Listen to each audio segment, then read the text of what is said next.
Good morning, everyone. Welcome back to the Workday Morning Show. I am your host, Tony Gilfillan, your friendly developer advocate, helping you through this crazy AI world. So yesterday I left off basically just doing plan mode, creating the next steps for how we bring this hackathon app into an MVP-esque product. So building an agent, working out the login flow, working out the security, the authorization, different rate limits around the APIs, how to actually deploy it to a platform that it'll kind of live on, and then how to test it, how to sync with the Workday ticketing API, and all that good stuff. So I did review this morning kind of the plan that it had built out for me. It was pretty comprehensive, and I did like most of the decisions it did make. I adjusted a few things, but nothing actually too terribly different than what it actually planned out for me. So I was pleasantly surprised at that. A few things I did edit. I expanded on some of the choices it had made. So the back-end agent, I actually want it to be tied to the cursor CLI, because the cursor CLI can actually log in with your cursor subscription. So basically I want to be able to log into my cursor and let the agent handle all of the conversation from using my cursor subscription. Eventually I'll have to tie that to essentially an API key, but for the time being I want it to just use my agent and use the CLI to do those agent calls. Next, I basically want the Get Help channel to always be there, as well as a general channel. So essentially when this application is deployed somewhere, it doesn't need to be, those pieces don't need to be created. It should automatically have these created for the admin of this application. The agent should already be there. There should be no additional legwork to get those stood up. I also want essentially a little chat icon down in the bottom right, very similar to most websites these days. You click that little, do you want to chat now? It pops up, you talk to a little virtual agent. That's kind of that same experience that I want in this hackathon application. Next is going to be that Workday ticketing sync, and we will focus on essentially a tool that will live in our MCP server that our agent will use to spin up tickets, update tickets, delete tickets when they're duplicates, that kind of thing. Definitely want testing coverage, so making sure all of our functionality works and is tested and can be iterated on and again tested every single time that it is deployed. Went over the security audit a little bit. Basically want our authorization to function, want our MFA to work, want some sort of way for users to securely register and be able to reset their credentials. Want this to be able to be deployed to on render, basically using a YAML file that gives a blueprint of what the app needs to run. And then I also want the pod and cursor to have rules around whenever an update is made to this app. I probably should have done this a long time ago, but effectively I want a rule to always read the README when a enhancement or feature is being worked on, so that pod and cursor can then have better context into the functionality of the app, and it doesn't have to reread all of the files and guess for itself on what it's trying to accomplish. So it's kind of a two-edged sword there. It is going to update the documentation for the README every time it makes a change, as well as reading the README before making the changes itself. So it has context, and then is also building out that README for further iteration and better documentation for the user itself. So, and I did notice something pretty cool too about these build plan files. So you can actually click these individual to-dos that it creates for me. So these is kind of the breakdown of everything it did. Again, it goes into much more detail if you read the plan itself. But I want to essentially break these to-dos off into separate agents to start working on this. So first off, we're going to do the cursor rule. So it has that context when it starts building all of these different pieces of this hackathon app. So if you click on one of these rules in the to-do list, you can also just, switch from plan mode to agent mode and just say start building away. But I think, being able to separate these into little sub-agents is an even more token friendly, and probably it's going to create a better solution for each one of these pieces instead of using that large context window for every single change. So for one, I'm going to start this cursor rule and build in a new agent. So it pulls that over into its own little agent window. I'm going to archive a couple of these other agents that I'm kind of done with. I still have my build plan agent up in case I want to adjust that, add more to-dos. But it is creating the rules for me, and once we have that, I think I'll spin up a couple more of these agents to start working on other pieces. And the beauty of basically spinning up sub-agents for each of these to-dos is that they're each going to have their own 200,000 token context window per agent. So, instead of, and I have iterated this on multiple different live streams, is basically when you're doing this as a big long chat window, I'm very guilty of it too, is just kind of next thing start talking in the same window, and it uses all of that context and eats up a lot more tokens that way. So when you split up and are able to divide and conquer here and use these individual to-dos to spin off individual agents, you're going to have much more succinct changes. So it has created my rules for me. Did it create Claude rule though?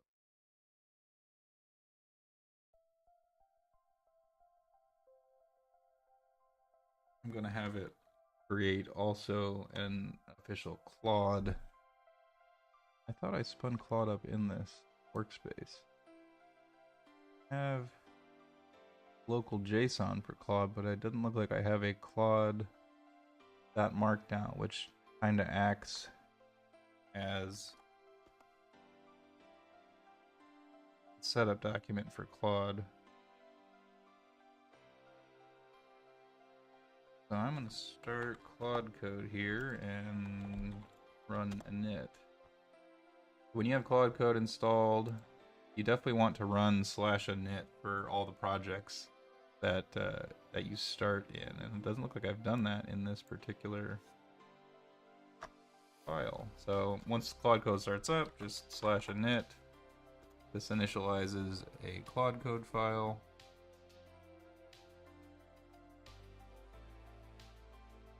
I am not logged in.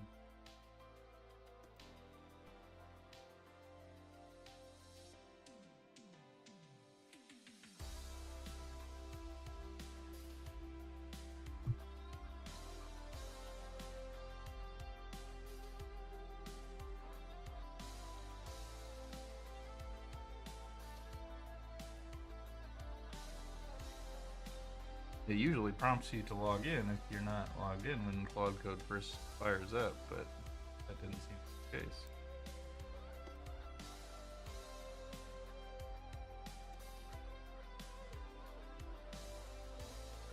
Yeah.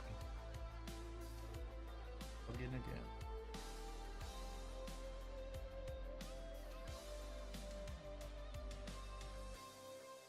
No code, it just said go.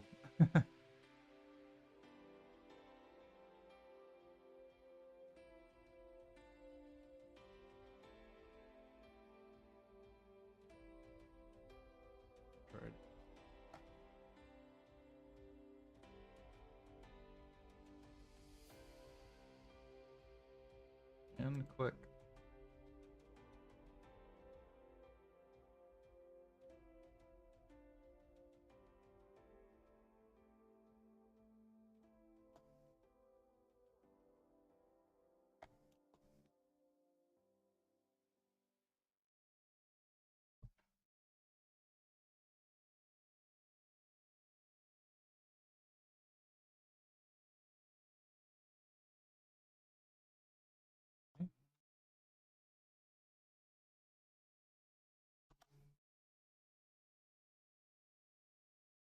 These will work.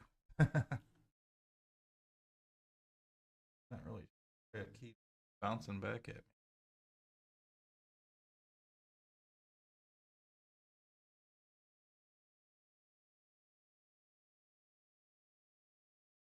All right, having some sort of local issue.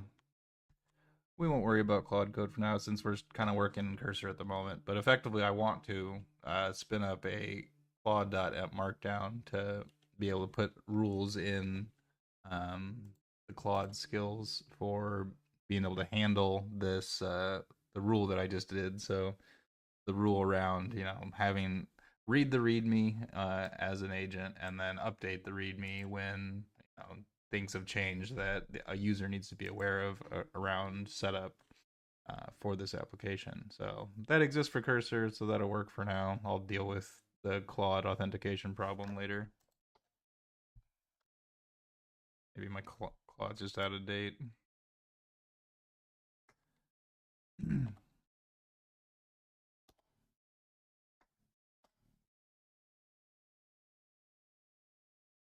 Let that go while we do more stuff. So let's start working on the agent piece of this. So I'm going to select both of these to-dos, basically tying an agent, creating an agent, and then tying it to the Cursor CLI, as well as wiring it to both the Get Help and the general channel. I'm going to spin up another agent for this.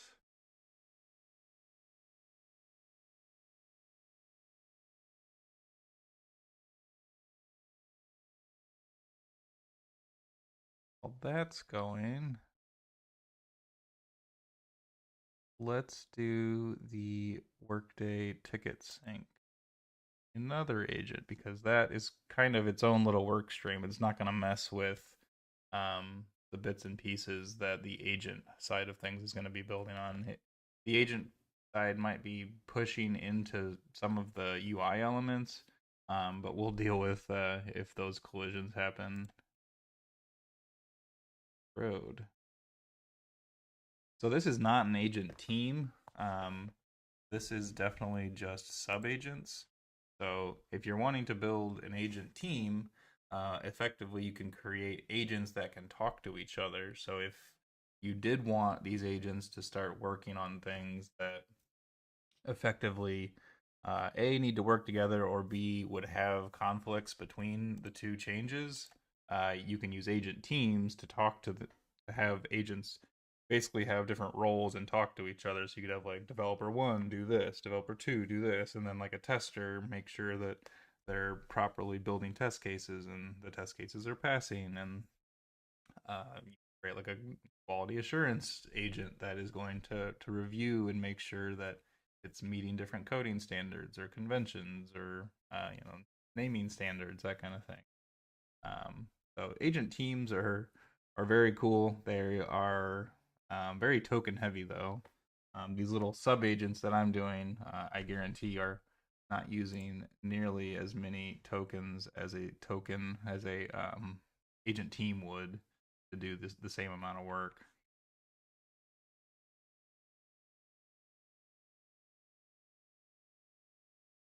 Looks like Claude Code's upgraded. Let's see if I can connect while these are working.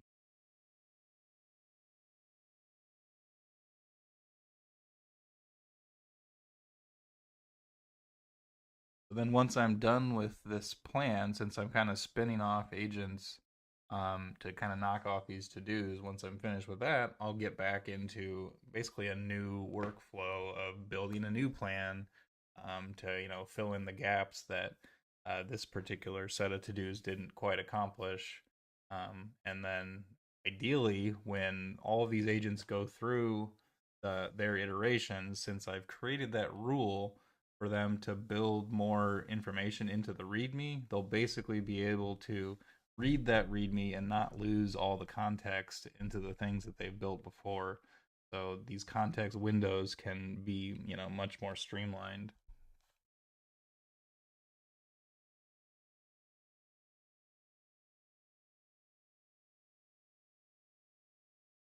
didn't really ask me any questions about this Workday ticket sync. I'm curious why it's able to just kind of run. Um, while it's doing that, let's go ahead and pull up my developer tenant and grab the URL it's going to need. It definitely will need it.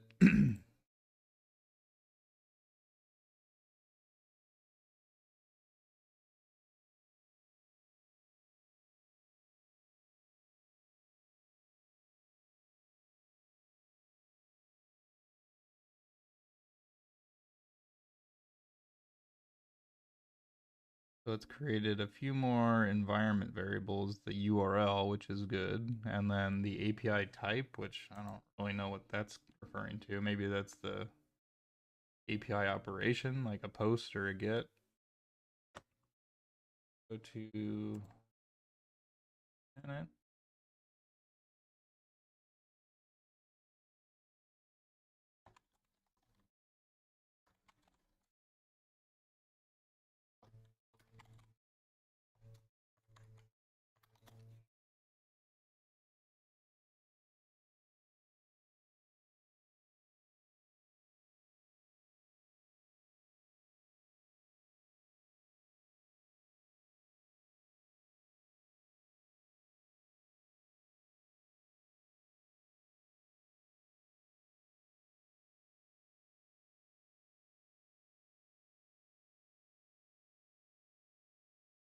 And where exactly is it building?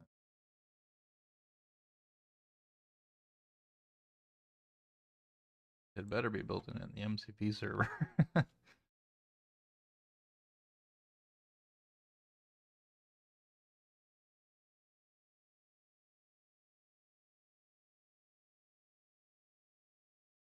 Workday config.py. I don't see that file. Where are you putting this, cursor?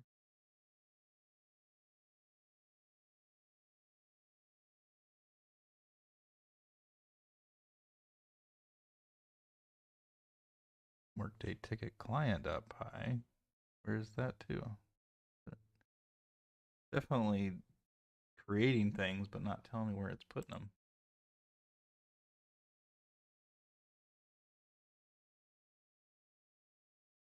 Back end. Oh. I don't want a database. All right, let's stop this. Undo all.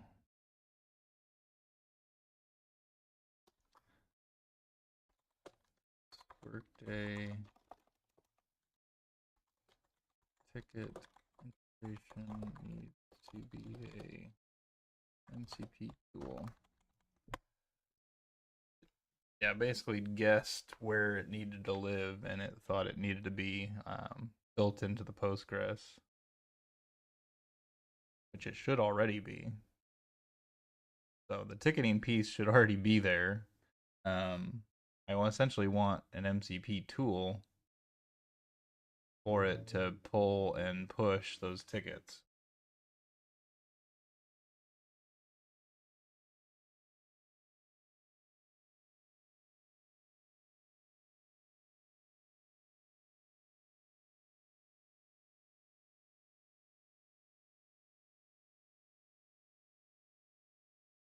There could be essentially a helper method in the back end because I still want basically Postgres to handle the database operations in the application itself as a quick way to access the data, the caching, basically a faster way to create and update tickets, and then leverage Workday as a backend, its API calls, to basically persist as a backup for all that ticket data, and then for additional reporting as well.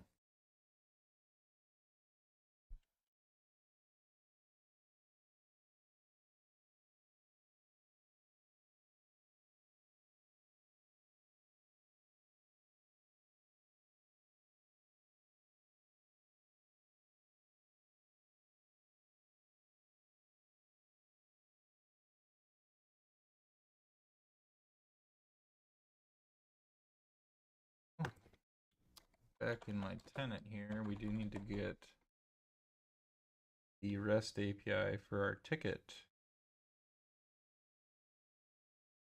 So app manager configure will have our REST API. I think I've already set up this ticket security domain. Let Logan be able to access it. Yep. HR administrator, that's Logan. And she should essentially be able to hit it with her bearer token. I'm going to pull this to the side real quick because I do need to update the environment variable that it created for the URL.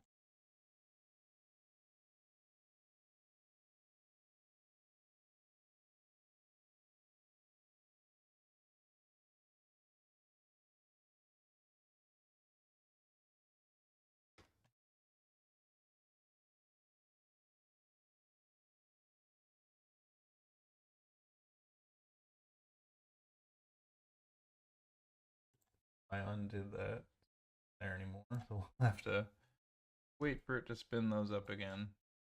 Undid all those changes.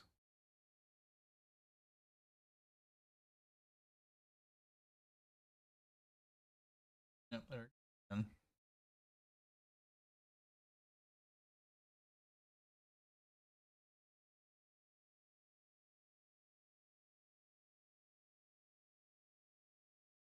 All right, if I can that Claude Markdown while we're at it.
Throwing all kinds of problems.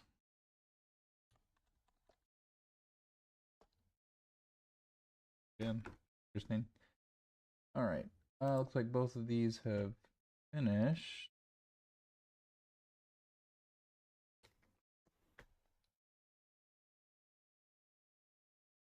See what all did. Curious about the agent piece first. Agent backend plus cursor CLI settings. Yep. CLI setup.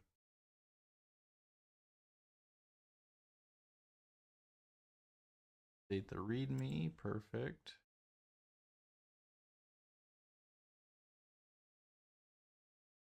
Created me a Workday custom object name, which is odd. Don't really need that. I just need the REST URL, really. This is what it should need.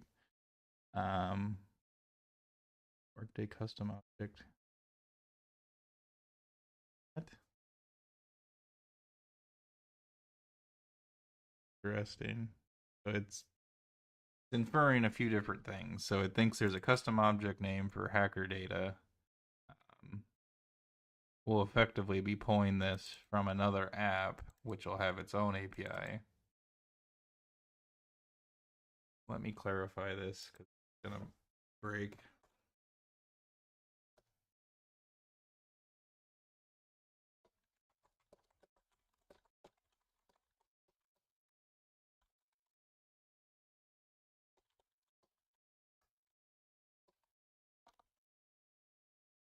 Business object.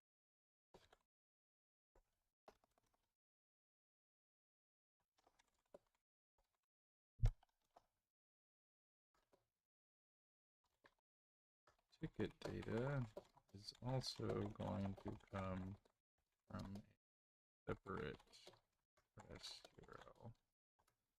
Also a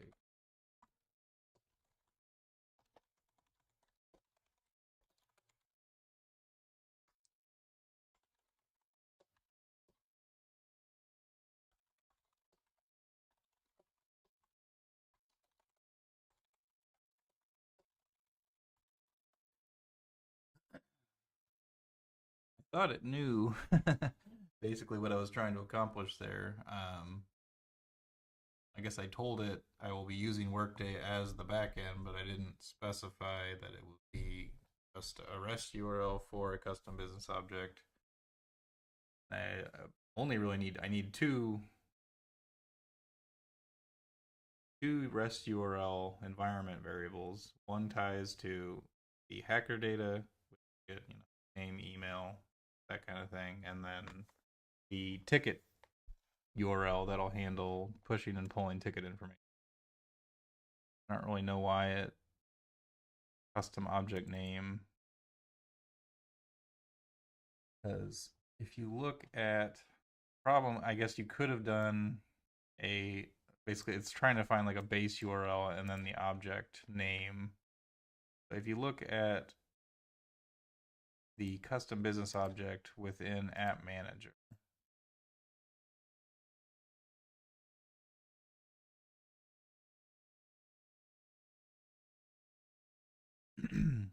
you have, this is basically your base URL is your API workday.com/apps. That's the API gateway.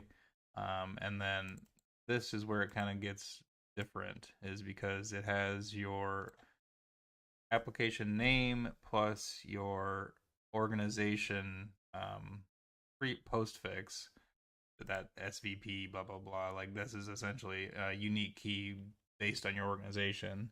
So you could technically turn that into an environment variable, and then this into an environment variable, and then turn your REST APIs into a more reusable way. I guess I could do that. What it's trying to do makes a little bit more programmatic sense to do that from a reusability, because if you're just hard coding in REST API after REST API, if you have a bunch of them, that doesn't make a whole lot of sense. But honestly, there's probably not going to be a whole lot of other REST APIs based on this application.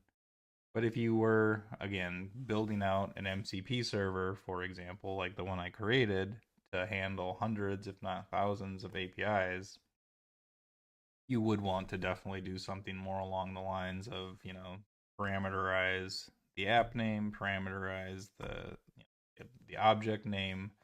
When I say object name, basically, ticket. So that last little bit is the collection name, tickets. This is actually configurable on your business objects within Workday Extend. So let me have it updated to that direction, just to have it kind of be a more extensible way to handle these environment variables. See, create the environment variables, handle URL.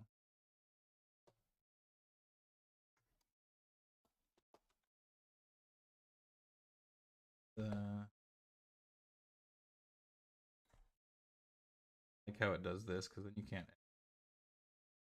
And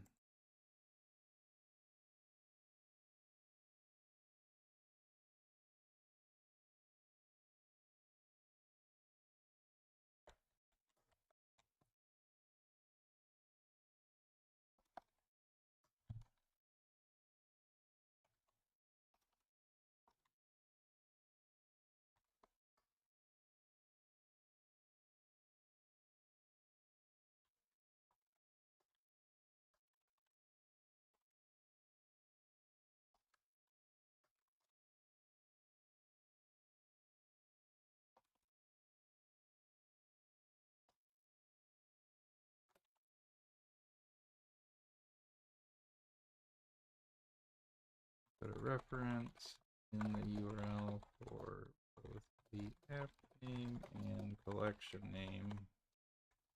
Make the code more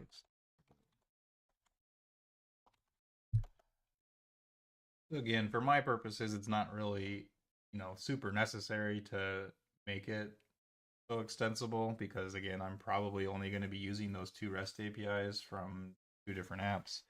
But again, if I wanted to build out this Workday MCP server and I wanted to add a bunch more APIs, this is the way to do it, the way to make it so you can add different tools to these MCP servers in a much quicker manner. Because otherwise, I'd have to hard code every single REST API I want to use into a new environment variable, or even worse, into my code itself.